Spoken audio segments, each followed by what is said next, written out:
hi there. I didn't see you. It's Christmas time, and nothing says Christmas like the beloved Disney masterpiece, The Emperor's New Groove. Not this one. This one's just okay. This one's the masterpiece. What? It isn't a masterpiece? Okay, so either you love it or you hate it. Actually, that's not true. There's some people that fall in the middle, but they're not important. It's no secret I am a big fan of The Emperor's New Groove. I've made 2 videos reviewing the first movie alone. One a blatant Disney Simba ripoff, and the other a more conventional movie review. But looking back on them, I really never talked about the why it was such a great film. That's what I'm here to talk about today. But I feel the right way to do this will be to list the movie's problems. Now when I say problems, I'm more speaking of the general audiences than myself.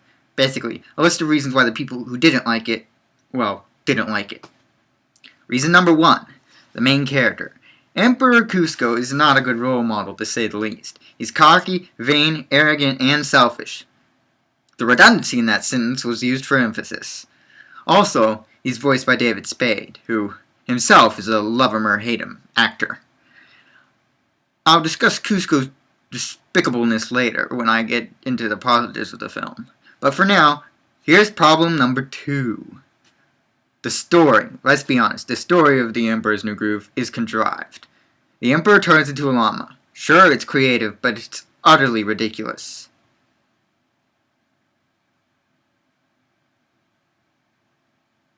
But he's a llama, not a cow. I digress. Also, there's the less original aspect of the story, the selfish guy who becomes a better person. The main difference this time is the guy spends the majority of the film being selfish, rather than just a couple of scenes, like, say, in Beauty and the Beast. Reason number 3, the scope. I guess by this they mean the story is too simple. I mean, there are some pretty sweeping backgrounds in the film, so they can't be talking about that. Finally, there's reason number 4. It's not Disney. Of course, I don't mean that literally. This is a Disney film. What I mean is, it doesn't follow the traditional Disney formula. There's no real romantic element, there's no musical numbers, and there's no comic relief sidekicks. I mean, it would be pretty redundant if there were. It's already a comedy. This is where we transition into the reasons the film is so great, which pretty much now that I think about it are the same as the problems, but for different reasons.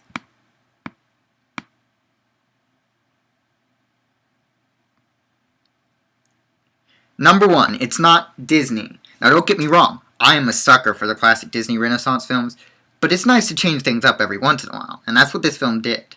It still has the heart and the art style, while different, is still top-notch, as one would expect. In fact, for being completed in just a year and a half, the animation is amazing. The real standout, though, is the comedy. In the past, Disney movies had jokes, but they weren't the focus.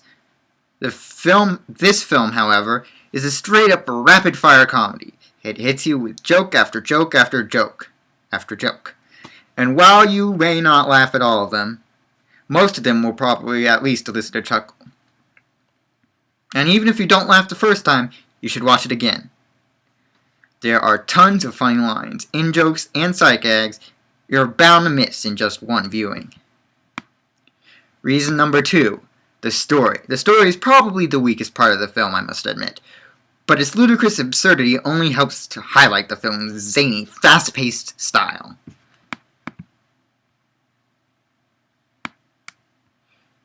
Reason number 3.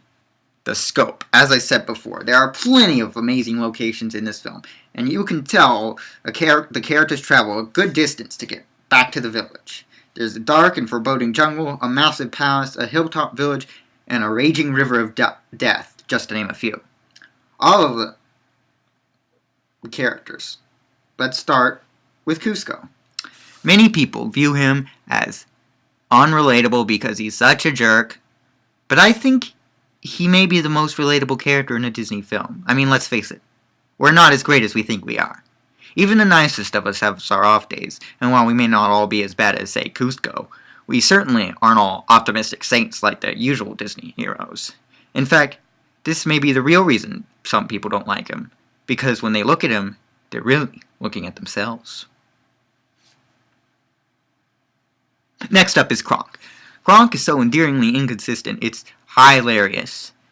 He's not actually a bad guy, he just happens to end up working for the bad guy. In fact, he's so nice that maybe he works for the bad guy because he's nice. Perhaps he just has a hard time saying no? Kronk is also both idiotic and intelligent, depending on the situation, which is pretty hilarious in itself. And it's all topped off with Patrick Warburton's brilliant deadpan performance. Yzma is another classic Disney villain. At first she seems like more of a Saturday morning cartoon type antagonist, but if you pay close attention, you will see she's actually more sinister than you think. It's perfectly understandable that she would get mad at Kuzco for firing her, but she plots to kill him. I don't know about you, but I think that's going a bit too far. If that wasn't bad enough, what happened to Kuzco's parents? My guess is Yzma had them off when Kuzco was a baby. She said she practically raised him, after all. The side characters are hilarious and great for laughs as well. But finally, there's Pacha. He's not so much there for the comedy as much as to contrast Kuzco's personality. But he does brilliantly at that. The bottom line is it your typical Disney masterpiece? No, but it's fun. And isn't that enough? What are your thoughts? Please let me know in the comments down below. And if you like this video, be sure to give it a thumbs up. Okay, bye now.